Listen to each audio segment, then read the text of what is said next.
So in this segment, we will discuss with Manish what are the uncertainties, what are the risk management techniques they use in coffee business.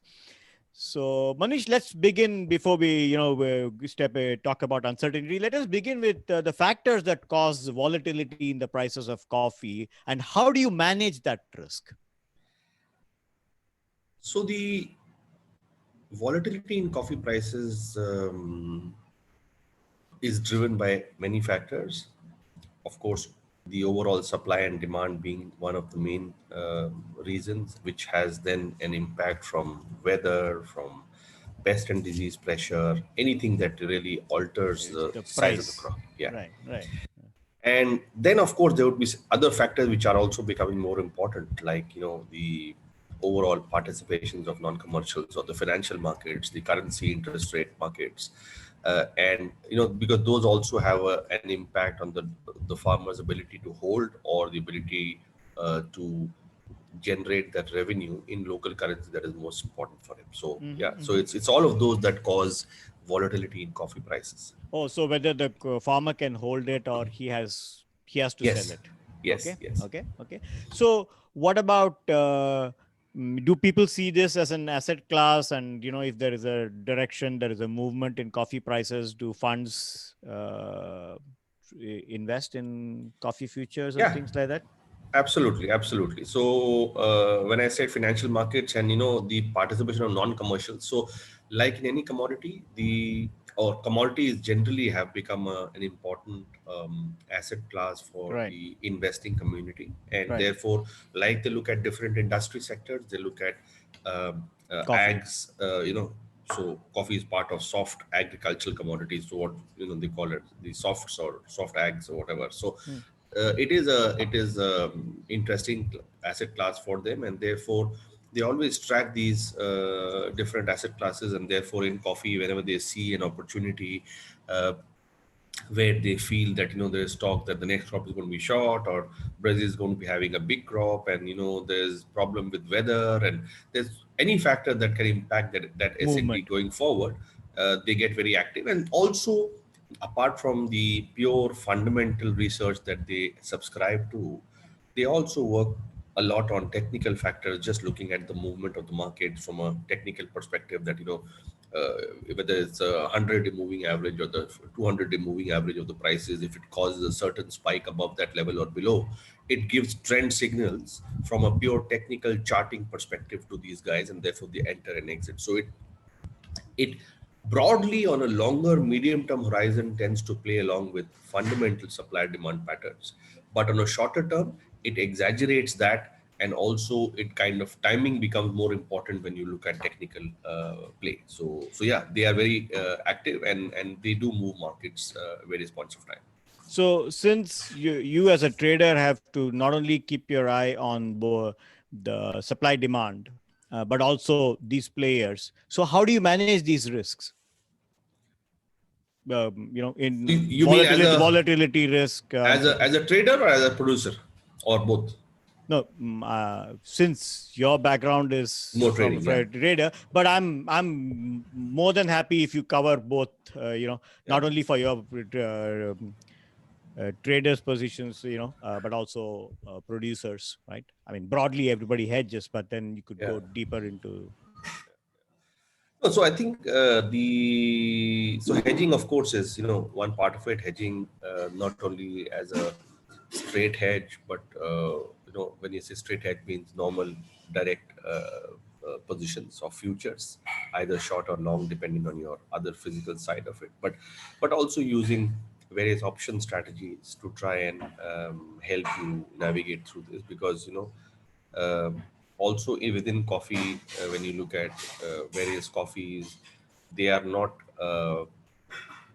100% correlated to some of these markets, because Right. the market is an aggregate of all coffee. So if you look at the Arabica futures market, it is an aggregate of all the origins as well as all the grades of coffee. And the way Correct. you overcome that is by the concept of basis, where you say, okay, the market is X, and therefore I trade at a discount or at a premium or at a significant premium to the market. because my coffee grade or my coffee quality is different. And Yeah. so because they are not 100% correlated, therefore options also sometimes are a useful tool to hedge that position, or to partly hedge or reduce that risk profile of that position. But of course, we can only hedge to a large extent price.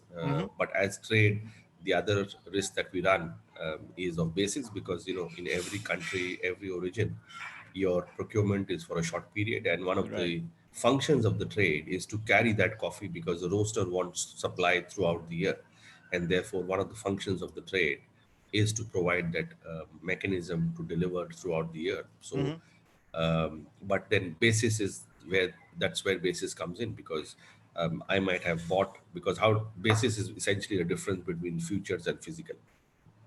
Okay. Yeah. Yeah. And when we buy during the season, or whenever we buy, we tend to lock in that basis.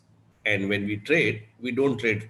Most of the larger sophisticated users would buy the coffee on a differential, which means on a basis. So they don't care what is the price, because they do their pricing separately on the futures market. So they also look at saying, look, I am going to be buying coffee at 100 over, or 100 on, or 100 off, or 100 under, and therefore you only negotiate that. So some part of that is a more tricky challenge, although the whole idea to convert the risk from price to basis is to reduce volatility. Okay. Okay. Yeah. So hedging, I would say straight hedging, option hedging, having a larger portfolio, so it kind of mitigates, it gives you a bit of that portfolio effect between origins. And also perhaps having a mix of conventional specialty, because specialty tends to be a bit more sticky, or more differentiated coffees. Let me qualify that. Instead of saying specialty, more differentiated coffees in your portfolio tend to be a bit less volatile, because it is limited supply, and also it's a more niche kind of a demand. So people are not that active on really pushing you, or being very price sensitive on that. So, Right. Right. and if I turn it around for producers, I think probably hedging again would make sense, but not many would probably have access to that. Okay. But so for them, if you look at non-hedging strategies of how to mitigate this, I guess there would be two that come to mind. One would be again focusing on processing, and therefore trying to get your coffee to a higher level, and therefore taking them out from commercial or conventional to more high end or specialty, because there you get much higher gains. And the other part, I think, is productivity, because whatever said and done, uh, the 5 to 20, 30, 40% premium that you get, most of the premiums for certified coffees would be in the 5 to 10% range. Right. And so those can never compensate for loss in productivity. And therefore, Brazilian farmer is always going to be at a much better position than whatever, let's say, Indonesian farmer, or a Vietnamese farmer will always be much better than somebody who's an Indian farmer or Ugandan farmer. Although the Indian farmer has moved more towards quality and therefore is already there. But I think for smaller producers, so I would say hedging, movement towards higher quality, and therefore tapping the differentiated specialty market. And third would be productivity, because there's no other real easy way to, because the market is much larger, obviously much more volatile, very difficult at a producer level to be able to, even for trade, it is difficult at times to fathom what's happening in the market. So therefore, you can't expect a producer to do that. Right. So, as some of the larger traders, have they gone into more vertically integrated operations, so that there is less uncertainty in their business? Does that help them? It does, but I think from both sides of it, some of them have moved into more midstream. I would say into some parts of manufacturing, like soluble coffee manufacturing. Although roasting is not really something that is that a lot of trade have done, because it's a totally different business, and then at some point you start competing with your customers. So that's not been the case. But upstream is a very different kettle of fish. I think coffee Yeah. has been predominantly a small grow crop, and therefore the scale and the investment and the time horizon you need, because coffee is not a row crop. So the moment you start putting in money for coffee plantations or coffee estates, it takes you 7, 8, 9 years, 10 years to recover your investment. And therefore, because the first crop itself will come in year 4 or year 3, and then your peak would be year 5, year 6, and then you start to recover. So So you focus on the processing side rather than on the yeah. plantation side. So, yeah. So some of the trade have some exposure to plantation, but as a percentage of the overall business that they do in the green coffee supply chain, the plantations is very small. Right. So when we look at the you said that roasting is a people who have gone into soluble coffees don't look at roasting side of it. Correct? You just I heard you mention that. No, so I'm saying the soluble people, some of the trade have gone into soluble because soluble, there is a large private label market to it. Right. Because not Absolutely. everybody is a large manufacturer like an Nestle or some of the large, True. market leaders. Glad you So brought there up is that. Yeah. there's a large market for the white label or the Supermarket label coffees, right? exactly, either supermarket label coffees or even smaller brand owners Brand who don't owners. have the investment to put up a factory, because a soluble factory would be 30, 40, 50, $100 million, that range. So if you are a small a brand owner, you would rather focus your resources on marketing and building that brand rather And than you work with investing. someone. And you buy your raw material in a certain blend or in a certain taste profile, and then you do your packing yourself. So there is a lot of that industry is quite large. Right, right. So, moving on, I mean, you made some references to certifications and fair trade and Yeah. cafe and so on and so forth. So, what are the environmental impacts of the increase in demand for coffee?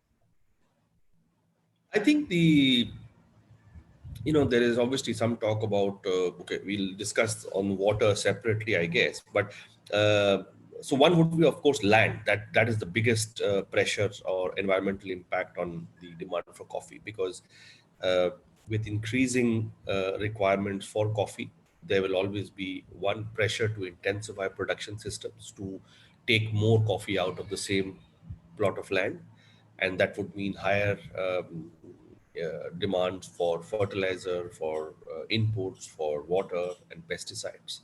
That has an environmental challenge or footprint to it.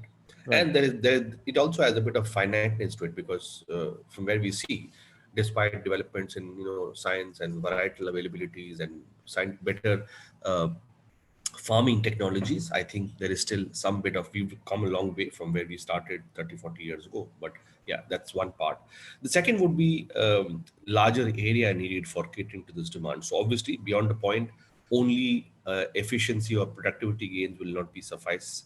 You will need to have more area, and that area would mean the need to More clear fresh land, highlands.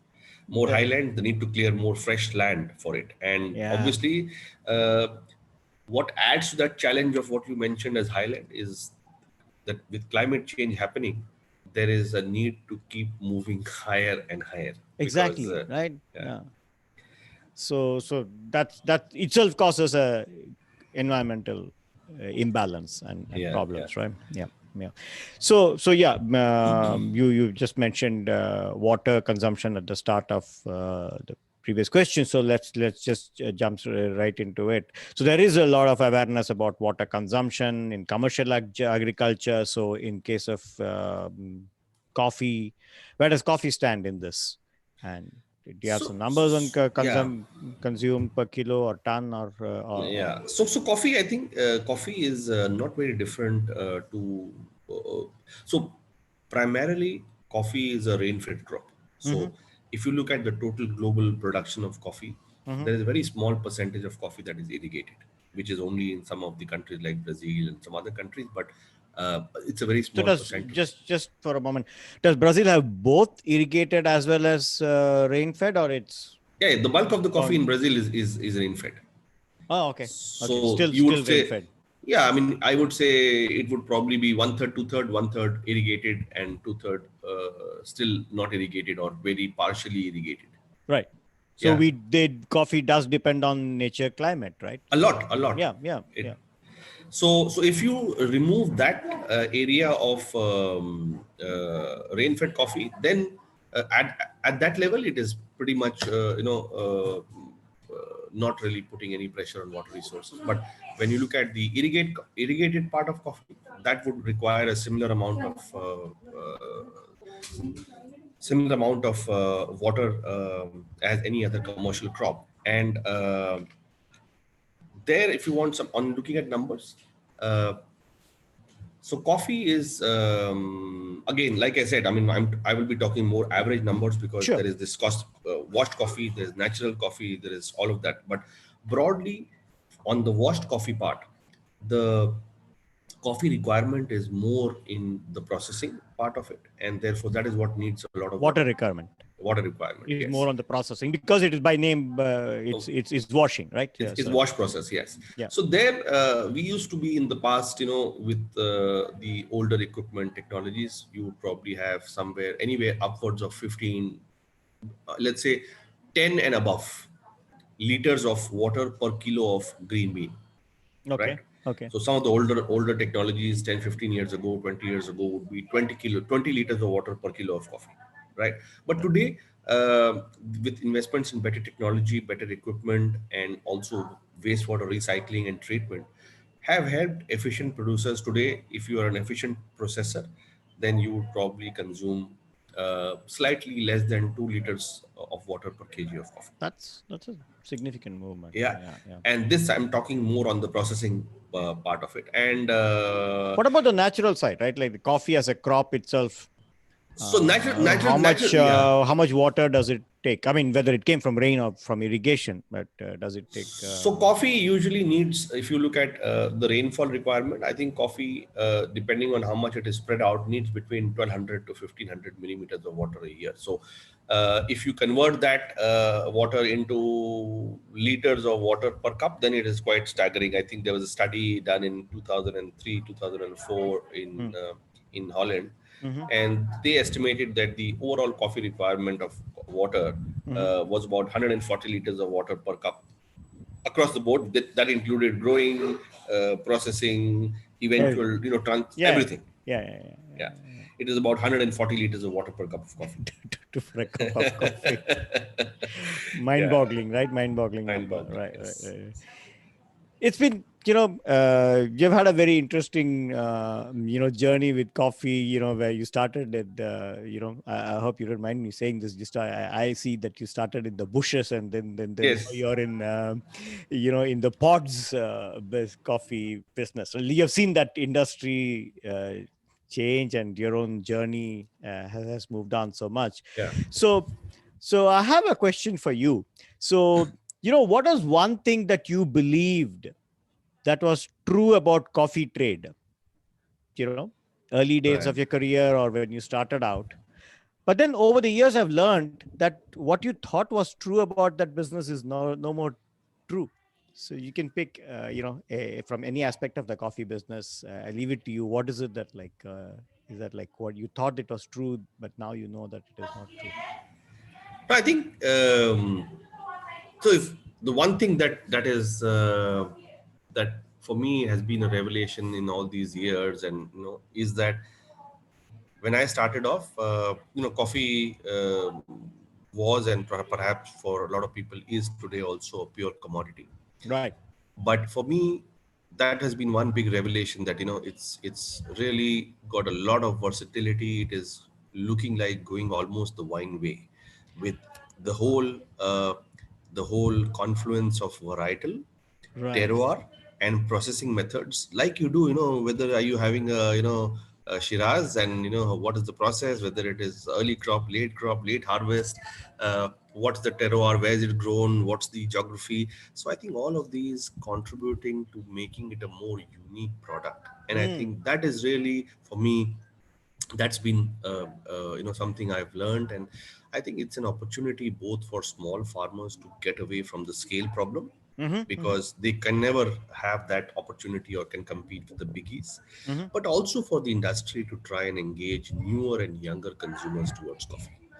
Right, Yeah. right, So right. that I think would be, and if I had to add, and that's where the the concept of innovation that continues to drive coffee consumption, and I find it very fascinating because for coffee to have been through this, whenever you look at the numbers and whenever you look at the consumption growth trends, Mm-hmm. you always see that it's basically been going up, and it has to be doing with the innovation that Mm. continues to drive coffee consumption as we find newer ways to enjoy that cup of coffee. Right, right, right.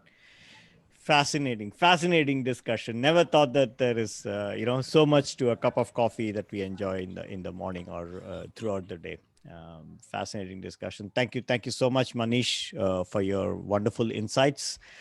And viewers, listeners, uh, do subscribe to Move Conversations, and the Trade Stuff series would bring in more and more such fascinating insights into what we generally think is commodity business or international trade, and we don't think so much about it, some of us, but like as you saw today in our discussions with Manish, that it's a cup of coffee has got much more to it, and there is the flavor and taste is in the business itself, not just in the cup, right? So thank you, Manish, so much for sharing these insights and your experiences in the coffee trade. Grateful to you. Thanks, Venkat. It was a pleasure being here and sharing some of my experiences with you. And Thank you very much. thank you so much, Manish. And viewers, do subscribe to Move Conversations and look forward to more such interesting discussions in the weeks and days to come. Thank you so much.